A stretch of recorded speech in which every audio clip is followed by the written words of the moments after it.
Bonjour, comment ça va et comment va la santé?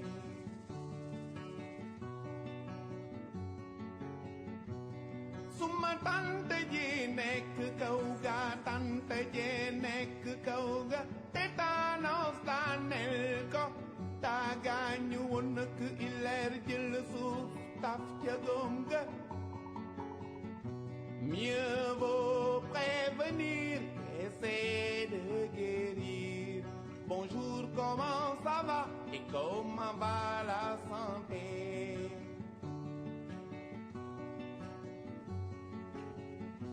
Tengen asen bakkan ci jàngoro yi. Deleen asen bakkan ci jàngoro yi. Deleen asen. ñu ngi leen di nuyu ku ci nekk sa tur ak sa sant di rafetlu teewaay bi li ko waral mooy dañuy waxtaan ci benn feebar yi bari na li ñu gën a wax léegi mooy Covid di ñaan yàlla mu génn ci àdduna bi mais am na yoo xamante ni fi la leen fekk te buy génn it yaakaar naa fi la leen di bàyyi te yooyu it garaaw nañ benn ci ñoom mooy AVC ñu wax accident vasculaire cérébral garaaw na parce que mën na andi ay conséquences. mën na laajaloo nit duurug dundam garaaw na parce que mën na yóbbu bakkan donc lu mën a laajaloo wala yóbbu bakkan rek garaaw nga loolu moo tax association buñ tudd ASP AVC ñu créé ko association bi li particularité mooy ñi ci ëpp ay accompagnant malade lañ parce que dañoo andi seen malade gis manifestation yi rek parce que egg gu ñu sax ci conséquences yi gis manifestation yi ni mu leen xawee jaaxal ñu bëgg a xam lii lan la ñun waa Kër Docteur ñu expliquer leen ko ñu laaj ñu li koy joxe ñu wax ci ñu laaj ñu niñ ko mën a wattandikoo ñu wax leen ko ñoom ñu ne pourquoi pas ñu ànd ak ñoom créer association pour lutter contre feebar bi loolu moo tax association bi judd. jaamu yàlla moo jox doomi aadama santé képp koo xam te ne yàlla def na la nga nekk yonent yàlla jox na la wér-gu-yaram donc tey médecin bi muy acteur bi muy ñun ñi bu ñu ko joxee rek nañu jàppee ne nattu la bu ñu yàlla jox pour ñu contribuer si wàllu wér-gu-yaram askan bi. beneen pàcc bi mooy la mobilisation de ressources yan pexe ak yan jumtukaay la ñuy fexe du ñu wax ne ministère de la santé rek moo ñu war a jàppale si suñu war gu wér-gu-yaram. salaamaaleykum maa ngi leen di nuyu di leen sant waaw yàlla dafa def ñu gis ni depuis quelques années contrairement à li nit ñi foog mbiru AVC ñi gën a di ñàkk moyen lay gën di dal léegi puis après naa ko wax en français dama bëggoon nuyu ministre de la santé et de l'action sociale di ko jaarle si docteur Anne mi mu fi yónni di ko jaarle si directeur de l'hôpital Fann dañ ko woo léegi benn réunion mais dina ñëw di ko jaarle si ak ñi mu àndal maa ngi nuyu waa Fann yëpp di nuyu médecin infirmière assistant social secrétaire brancardier ak ñëpp ñu fi liggéey di leen sant di leen ñaanal di leen gërëm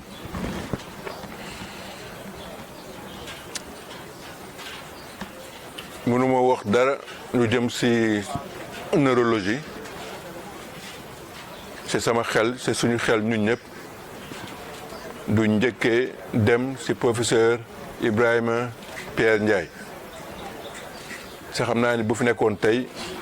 nga xolam dina sedd daanaka ñun ñëpp li ñuy def nii tey ak li ñu xam ak lu ñuy jéem ak yooyu yëpp ci moom lañ ko jëlee moom la ñuy jéem a roy mais Pierre moom dañ koy jéem a roy rek waaye kenn mënul mel ni moom donc li ñuy jéem nii def ñu si yàgg ñaax mus nañ ànd ak moom jógee fi dem ba Ndar di wax mbirum AVC di wax mbirum crise d'épilepsie parce que dañu yàgg gëm comme moom ni mu ko gëmee woon ni médecins yi ak professeurs yi ak ñiy faj il faut ñuy génn suñu hôpitaux yi il faut ñuy génn les universités di dem fi nit ñi nekk di waxtaan ak ñoom ñëpp bëggu dund ñëpp bëggu gudd fan te ñu bari ñu fiy ñëw fii di fi feebar bu moom ñoo xam ne ni si ñàkk di seen bakkan ñàkk xam rek moo tax loolu dal leen kenn mësul dem si ñoom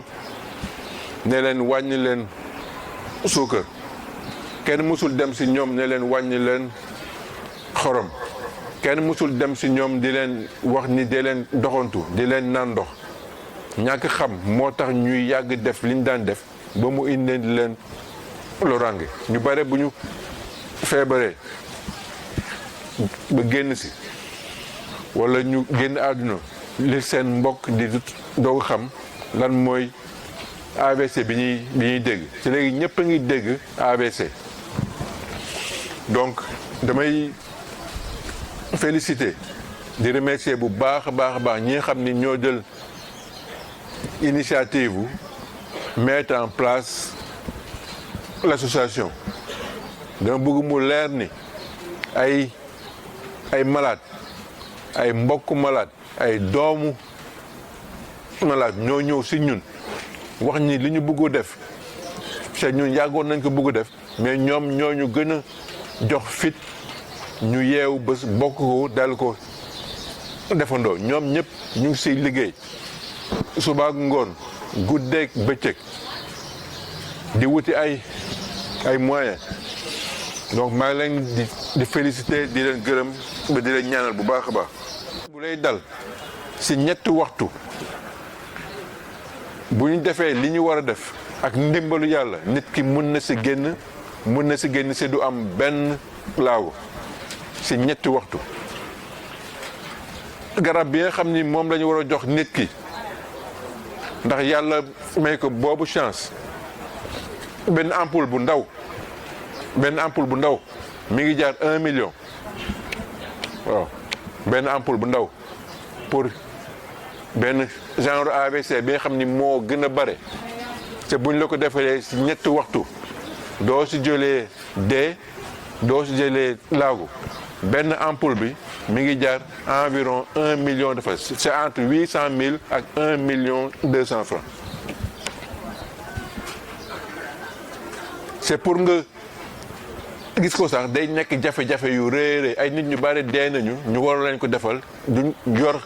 luñ ko jëndee c'est duñ ko gis. leneen li mooy bu loolu weesoo ba AVC bi dal bu ñu gaawee lool buñ ci góorgóorloo yàlla mën na def ba nga mucc buñ ci góorgóorluwul dina am lu muy bàyyi ci yow loo xam ne mën na récupérer à 10% 20% ba 50%. am na ay yeneen cas yoo xam ni daanaka dootoo récupérer foofu ngay jógee sa benn wet daal di bañ sa wax daal di bloqué. donc loolu buñ ko yëgee li war ak li gën ak liy xel mooy lépp lu ko mën a prévenir ñu rey ci suñu bopp. prévenir bi mooy conseil yi ñuy jox nit ñi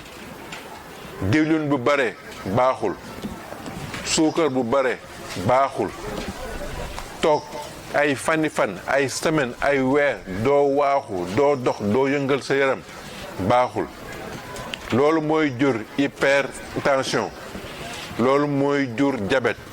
loolu mooy jur cholestérol bu ëpp loolu mooy jur yaram bu ëpp yooyu boo ko boolee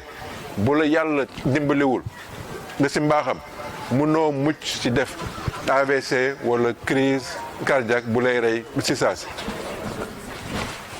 te loolu yëpp li ma lim yëpp ay mbir la yoo xam ne nit ñi mën nañ ci jógal seen bopp fekk ñu yëg ko buñ ko yëgul du seen sago ñun ñoo leen ko war a yëgal ñun ñi jàng ñun ñiy faj ñoo war a jóg dem ci nit ñi yërëm leen di waxtaan ak ñoom ci seen làkk loo tax ma dooree wolof di wax li may wax nii ba mu leer ci ñëpp c'est balaa ñu ci am résultat yu fës lool li may wax loolu il faut ñu door ko lu mu gën a teel ci xale yi gën a ndaw donc man ñi may gën a mën a waxal mooy yaay yi ndax ñoom ñoo yore lekk bi nit ñi di lekk ci seen biir kër ndax yaay yi ndax ñoom ñooy def ba seen doom tàmm suukar bu bare wala tàmm lu niin wala tàmm gâteau wala tàmm yàpp lu duuf donc boo ko yaree teel gune boo ko yaree balaa muy am 10 ans nga yar ko mu bañ bëgg suukar bu bare bañ a lekk lu niin lu bare mu tàmm di yëngal yaram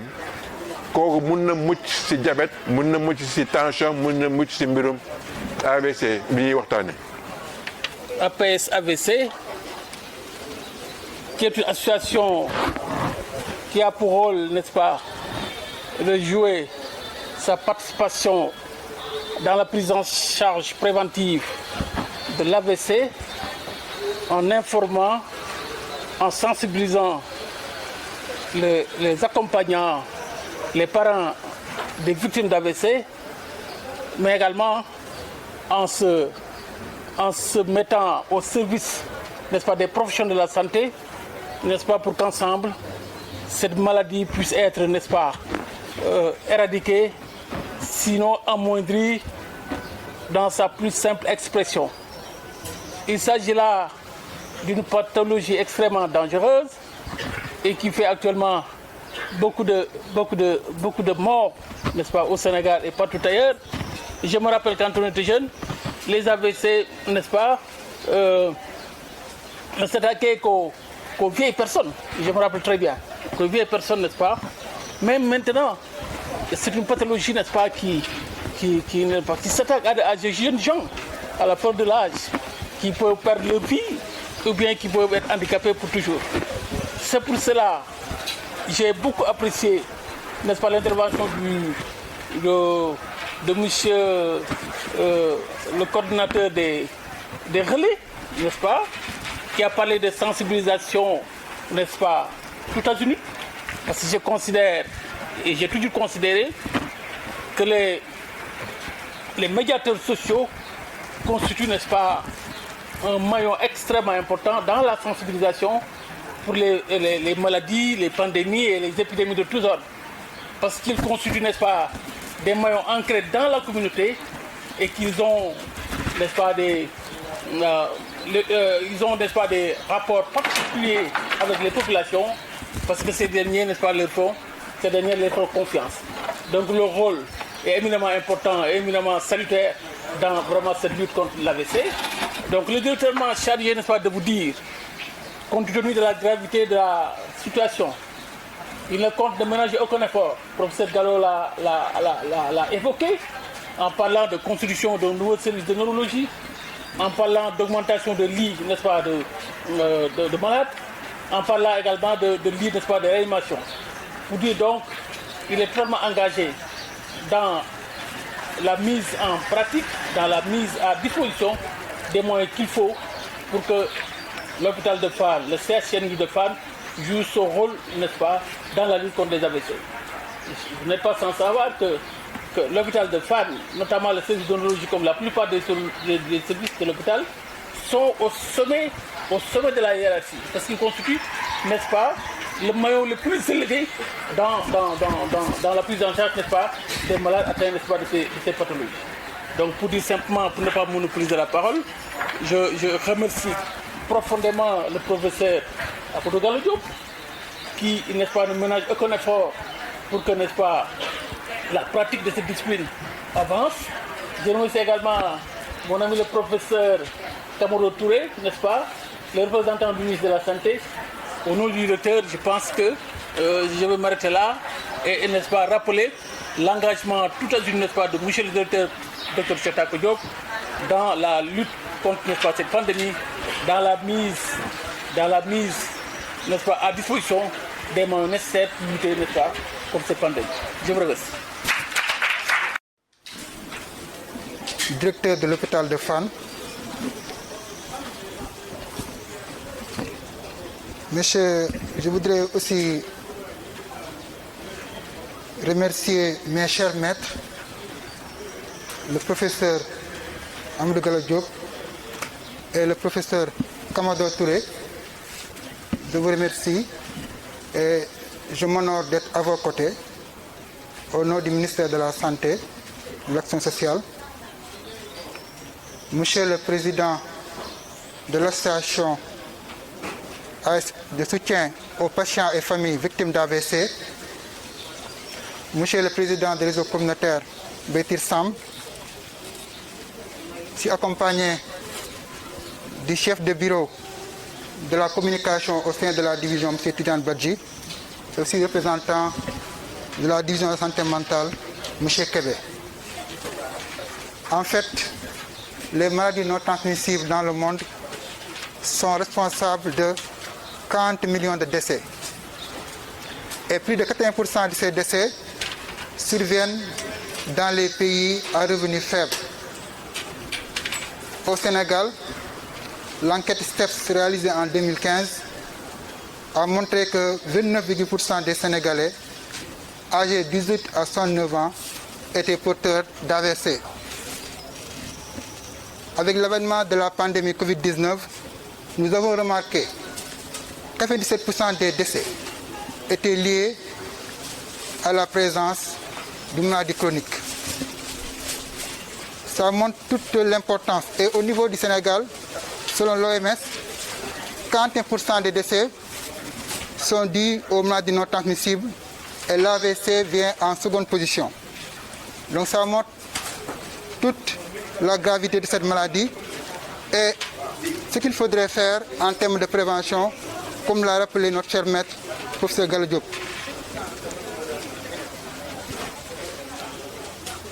De l'importance d'une communication accrue en faveur des populations. C'est dans ce sens que le ministère de la Santé a pu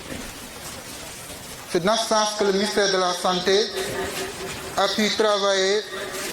sur ce qu'on appelle le PENHAT, faire en sorte que l'AVC soit intégré dans les soins de santé primaire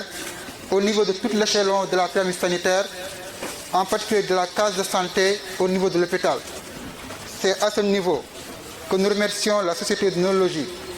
qui nous a accompagnés pour mettre en place l'élaboration de modules permettant aux collègues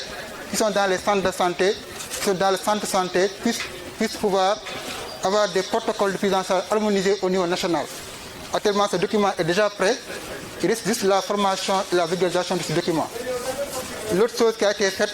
c'est des algorithmes de prise en charge aussi de l'AVC. Comme l'a rappelé notre cher maître, la prise en charge de l'AVC, beaucoup de patients sont référés au niveau de l'hôpital de Fann.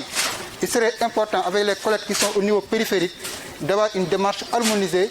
et aussi être guidé dans la prise en charge. Et le ministère est en train de faire cela pour que la prise en charge de l'AVC soit intégrée, comme j'ai dit tantôt, dans les soins de santé primaire. wax sama nuyoo bi yal na leen fekk ci jàmm yéen ñëpp fekk ko seen njaboot di ñaan yàlla Covid bi nekk ci dëkk bi yàlla dimbali ñu ba yëpp jóg ku nekk doxiwaat seen activité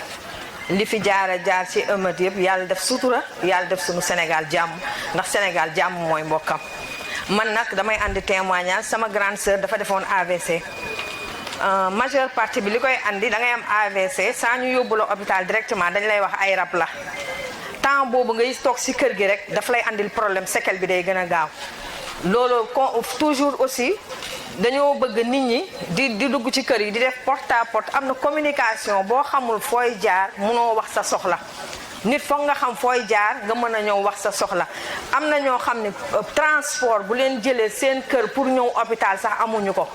toujours bu ñuy cité dañuy wax cas social boobu ñu dimbali ñooñu dañoo soxla ndimbal am na ñoo xam ne am nañu yàlla dimbali na leen mais da ngay xool partie boo xam ne ñoom seen situation dafa difficile AVC bi ñooñu lay gën a mën a dal même guddi sax da ngay lekk sama jaamu séeréer yi pardon sama jaamu séeréer yi bu ñu lekkee balaa ñuy tëdd ñu ne dañuy defar ay cerex meew cholestérol boobu rek boo ko nelawaalee mën na la apporter AVC toujours ñuy calculer alimentation yi ak yenn épices yi nit ñi di lekk ñuy sensibiliser ñi nga xam ni ñoom ñoo gën a am AVC mais amuñu moyen bu ñu fajoo ñooñu ñoo soxla ndimbal bi man sama grande sœur ba mu ko dalee ku nekk yàlla dimbali na la mais neurologie bi la nekkoon mais ñi ngi sant waa santé bi yëpp ñu ngi leen di sant parce que bu loxo bu feccul liir neexee ndey baa tey sa mbagg ya accueil bu baax lañ ko fi toppatoo 15 jours mi ngi nekk réanimation mais yeewu na amul séquelle bii tax ñu wax séquelle mais dafa am comprimé yu ñu koy bindal à vie moom lay jël kon am na benn partie séquelle ñi nga xam ne dañoo am maa ngi fii ñëw nag ci turu fédération les personnes vivant avec un handicap di nuyu sama présidente Ndeye Dagg Diène madame Diène mais ñooñu la gën a mën a dal parce que mënuñu pousse duñu dem lu bari dañuy lekk rek toog duñu def sport ñooñu tamit mën na leen gaaw a dal ñu sensibiliser leen man nag li may apporter ci association bi mën naa apporter comme citoyenne sama doole ak sama jom ma gunge leen di leen defal sensibilisation parce que ñun dañoo yore ay association yoo xam ne ñu ngi ci banlieue bi mën na leen apporter communication boobu maa ngi tudd Marietta Anne merci beaucoup je vous remercie merci. di leen ñaanal yàlla tamit yàlla may leen moyens yi ngeen di séentu ñun ñëpp ñu koy séentu pour que l'année prochaine su ñëwee qu'on trouve un nouveau centre beaucoup de plus de lits une meilleure prise en charge j'avoue que bi ma ñëwee fii la première fois comme a dit professeur Gallo dafa nekkoon en visite donc on avait rencontré d'autres professeurs ñu ne ñun parfois ñun sax ñooy cotiser pour mën a jëndal médicaments malades parce que soo joxee ordonnance famille dañuy dem parce que duñu am moyen comme je dis on a le choix est vite fait un malade bu am AVC nekk hôpital alors qu'il y a pas de riz pour donner à la famille le choix est vite fait danga naan naa jënd cee bàyyil waa kër ga hôpital moom yàlla baax na mu ngi ci loxo yàlla moo tax jàppale fii tamit sunu bopp rek lañ koy defaral ñu ngi leen di gërëm di leen sant bu baax a baax ci so leen ñu ñuy sollicité parce que loolu tamit sac la si ñun daal qu'on nous appelle qu'on nous dise voilà venez aider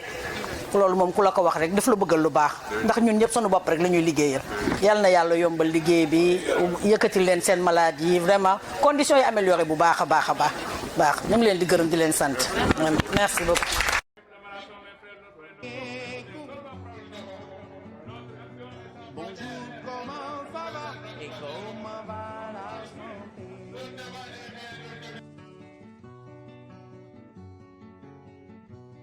Suma tante ji nekk kaw ga tante ji